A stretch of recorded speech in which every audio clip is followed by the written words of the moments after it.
Welcome to Keeping It Real, and thank you for joining us today. My guest today is the Director of Economic Development, Robin Bentley. Welcome, Robin. Thank you. Good afternoon. In today's episode, we want to have a conversation about economic development in Dallas. What has changed this year with the passage of the new Economic Development Incentive Policy, and what is on the horizon for the city. So in January, Robin, the city approved a new Economic Development Incentive Policy. The new policy takes a fresh look at how the city awards economic development incentives to make sure we are achieving economic growth in an equitable way. Robin, how has the first 6 months under this new incentive policy gone? Yeah, well, as you know, TC, when council approves something, that's the first step, right? So then the following parts are the city council approves, the staff implements. So we've been doing a lot of training, a lot of talking, a lot of being out in the community, making people aware. All the old incentive programs are still there, but there's 4 new ones, and 3 of them are available right now. So just making people aware of what they can apply for and how to apply has taken a lot of time, but it's been a lot of fun. And 2 of them have gone great. The Community Development Fund is the first new tool. It's for your nonprofit developers, which we didn't have a great way to help nonprofit developers before. And for any kind of community development project like daycares or services for neighborhoods, those didn't fit well under our old policy, but we can now fund those. So there was clearly pent-up demand. Lots of nonprofits have come forward. We've got 2 almost complete applications. I think we'll be making an offer this week. So one's a retail center right here near Fair Park, and one's a medical use in southern Dallas. So that one's going great.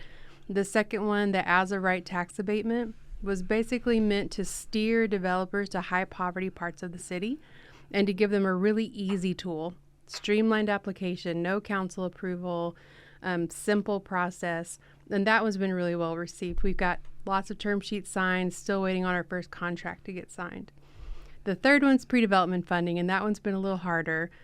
It's meant to be early, flexible financing for minority and women developers and for community developers. So small loans to help them in that first stage when they're standing up their project. And for one reason or another, we haven't received any applications. I'm guessing it's the market, right? Construction's expensive right now. Interest rates are high right now. I think that may be suppressing some of those smaller developers from getting started. But the good news is the way council approved it, that money just rolls over to next year. So whenever the market's ready, the money will be there. Well, listen, I think the planning of itself and the evolution over a year to kind of get it right and figure out the incentives, I think we struck, in my mind, a good balance of the types of programs and incentives that we rolled out. So I'm excited for their potential and the evolution of their growth. And so thank you for sharing that. Let's talk about, I think for a long time, the city of Dallas, and something I've heard since I've been here, had been being pushed by the community, obviously because of need, to figure out how Dallas would attract a full-service grocery store to the southern part of our city. And recently, the city council approved incentives for a Tom Thumb grocery store at Redbird. How did that deal come together? Yeah, so I've been with the city more than a decade, and for the whole time I've been here, and probably for many years before that, the community wanted a full-service, name-brand grocery store in southern Dallas, and rightfully so, right? Every neighborhood deserves to have the same kind of amenities. So my team's been out there. We've been talking to all of your big grocers in the country and finally got Tom Thumb to the table. And what attracted them to Redbird is all of the excitement and momentum and investment that was already there, some supported by the city. We helped with the infrastructure, which helped bring in the Class A apartments, which helped bring in the medical and the office and the park and the retail and all of the other investments that have sort of created gravitational pull to bring folks like Tom Thumb, who a few years ago wouldn't have probably considered that location, but saw all of the investment and excitement and were willing to take a chance. And they've been a great partner. Hope that one breaks ground very shortly. Well, I know the community will be excited, and I think really, actually provide some good book of business to that particular store. So I'm excited to see what comes up. And Redbird has been, I think, a jewel given our investment and then the developers' work on making sure that it really involved the community in a lot of the decisions. Absolutely agree. Well, definitely. And so council's identified another issue, particularly around infrastructure disparities in historically disadvantaged communities, as a priority in our racial equity plan, and approved a new economic development tool to address these infrastructure disparities in Dallas. Can you tell me where things stand with the new infrastructure investment fund that was created?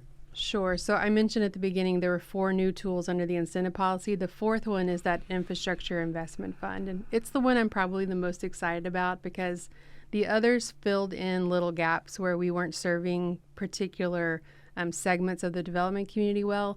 This one is sort of a blunt hammer to address a big problem. Every developer in Southern Dallas tells us infrastructure is a hurdle. It's either not there at all, like at University Hills, or it's old or undersized or outdated like at Redbird.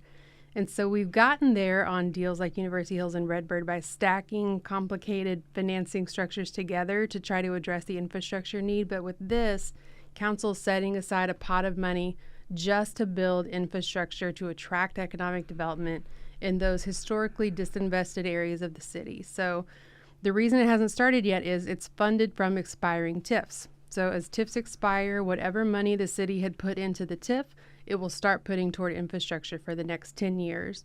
So we're anticipating sometime over the next 10 years to accumulate about $200 million, which will be available for that infrastructure investment. The first TIFs just expired this year, so we'll start seeing money budgeted in that fund next year. So stay tuned. Well, listen, you used the word TIF. Some people may not know what TIF is. Define what that acronym means. Yeah, TIF is tax increment financing. So it's a tool created by the state government. Dallas is one of the first cities to use it, where we establish a geography, and for a period of usually about 30 years, all the tax growth in that area is reinvested into the area. It's been very successful in Dallas, like I said, for decades and decades and decades. But it's led to some, or maybe not led to, but at least it is part of a system that's led to some inequities. And so by redirecting those funds to areas of the city that have a poverty rate of 20% or higher, we're hoping to solve some of that, some of the actions and inactions of the city, actions and inactions of the development community to spur development in parts of the city that haven't seen it in a while. Got it. Well, thank you for that. Well, what other big projects are out there on the economic development horizon that you can speak to? Sure. So some of them I can't talk about, right. But at any given time, we've got a pipeline of 100 or more projects in the works, inquiries that we're working. We get about 350 inquiries a year, some of which pan out and some of which don't. But in addition to all that normal work, there's a couple of big projects that'll keep us busy, probably for the rest of our careers. Hensley Field being one. It's a property in Dallas owned by the city of Dallas, and it's the size of downtown. It's almost 800 acres, and it's primarily vacant. And so last year, council approved a master plan. Someone's got to carry that out, so that'll be our department. We'll be putting out a procurement this winter to hire a master developer to start doing, the basic work, pulling out the runways and preparing the infrastructure so that in the next decades, housing and retail and commercial parks and all of those uses can start moving in. A little more immediately, DART has worked with the city. We've partnered with them on 6 light rail stations. And so the procurements are over. We've got 6 developers ready to get going. So for the next probably 2 years, we'll be working with DART and the DART board, city council, to try to negotiate how those deals move forward, how they're financed, and how they work with the communities. And then everybody's going to be working on the K. Billy Hutchinson Convention Center redevelopment. The Convention Center team will be leading, but there are parts of it that economic development will help with.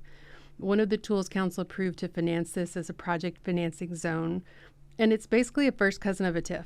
We just talked about TIFs, which are property taxes from the city that are being accumulated over years. The PFZ is the same thing, but with state taxes. And so since my team already knows how to manage those, we'll be helping with some of that financing work. Well, listen, those projects are definitely exciting, and I think will pay long-term, rewards to the city as it relates to our tax base, as well as wonderful places, I think, to live, and as well as go and do retail and shopping. So, I've said and I'm coming to the end. I've said that my belief is that Dallas's future lies in the growth and development of our southern part of our city. Mm-hmm. I really, really believe that. And I think our challenge is ensuring that it's done right? And whether it's gentrification or other kinds of issues that we've been trying to tackle for years, we finally get a handle on those and find a way to address them. Tell me your perspective as the Economic Development Director. What do you see for our future when it comes to economic development? And what is your, I think, feeling about, how that stuff is going to work out and how it's going to benefit the broader community? It's a big question. I think it's not hard to do economic development in Dallas. We get more than our fair share of inquiries. We get more than our fair share of companies moving here. But what we probably haven't done a great job of historically is steering it in a way that's thoughtful toward how we want development to occur. We've just sort of taken people as they've come in the door, dealt with their immediate need, taken it to council without a lot of sort of greater strategy. And so I think in the last maybe 5 years, you've seen a lot of departments get more thoughtful about how we're investing city dollars and making sure that those investments are we requiring a living wage? We weren't before, but now we are. The MWBE is a 32% best effort. Why aren't we asking for more? Are we pushing people toward our historically disinvested areas? So all of those things have now made it into our policy. I'm sure we'll find more as we go forward, and we'll be coming back to council and amending and tweaking and changing to make sure that we're getting the biggest economic impact, but also the biggest equitable impact from how we spend our dollars. Well, listen, I believe that one, this plan and the year that we took to really understand where we could be intentional will guide us into the future. And I think under your leadership, and I want to thank you for marshaling and carrying that to the finish line for us. I think, it was recognized as a phenomenal plan, and it dovetails into a lot of the other racial equity work that we're doing. And so, again, I want to thank you for that. So talk to me a little bit about, as we close, the best place for people who want to know more about, one, the economic development policy and other things and other tools that may want to have them have an opportunity to take part in, to help invest in our city and or to understand what's going on. Where do people need to go to find a way to get that information? Yeah, you can always go to our website, dallasecodev.org, including with the policy. You said finish line, but really it's a 10-year policy. So we're right at the beginning of implementing over the next decade. All of that will be tracked on our website. All of the incentive tools and applications are there. The third Thursday of every month, we have an informational meeting people can log into, and all of that's on the website as well. Or email me, robin.bentley@dallas.gov. Well, listen, Robin, thank you for discussing our economic development policy today. The next time I have you on, I want to talk about international economic development and what we're doing to globalize our reach and perspectives and perception when it comes to our ability to attract international investment. All right? Sounds good. Looking forward to it. Thank you. Appreciate your time today. And for those who want to hear more about other city initiatives and activities, please find a way to find yourself to our city's social media channels where you can listen to other podcasts in addition to the one that you just heard today. Thank you and have a great day.